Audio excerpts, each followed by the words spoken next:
দীর্ঘ ১৭ বছর পর বৃহস্পতিবার রাজস্বিক প্রত্যাবর্তন হয় বিএনপির ভারপ্রাপ্ত চেয়ারম্যান তারেক রহমানের। শুক্রবার বাবার কবর জিয়ারত করেন তিনি।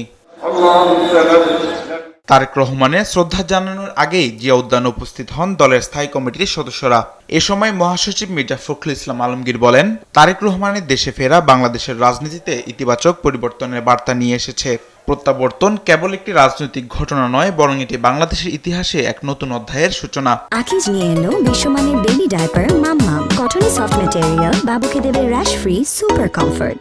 তারেক রহমানের এই প্রত্যাবর্তন বাংলাদেশের রাজনৈতিক ইতিহাসে একটা পরিবর্তন নিয়ে আসলো, একটা ইতিবাচক পরিবর্তন নিয়ে আসলো এবং বাংলাদেশের যে রাজনৈতিক আকাশ, সেই আকাশে একটা সুবাতাস বইতে শুরু করলো।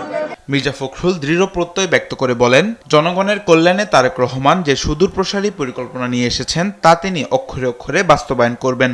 তার একটি পরিকল্পনা আছে।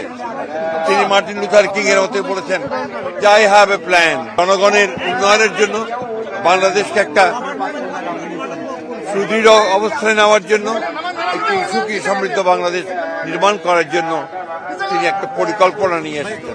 অন্যদিকে দলটির স্থায়ী কমিটির সদস্য মির্জা আব্বাস বলেন, তারেক রহমানের আগমনে নির্বাচন কেন্দ্রিক জটিলতা সহ দেশের সব ধোঁয়াশা কেটে যাবে। যেই সংকট, যে ষড়যন্ত্রের কথা তোমরা বলছো, আমি জানি না কোন ষড়যন্ত্র, আমার জানা নাই ষড়যন্ত্রের কথা। তবে যদি থেকে থাকে কোন কিছু, আমাদের অ্যাক্টিং চেয়ারম্যান তারেক রহমানের প্রত্যাবর্তনে সমস্ত কিছু কেটে যাবে, ধোঁয়াশা কেটে যাবে।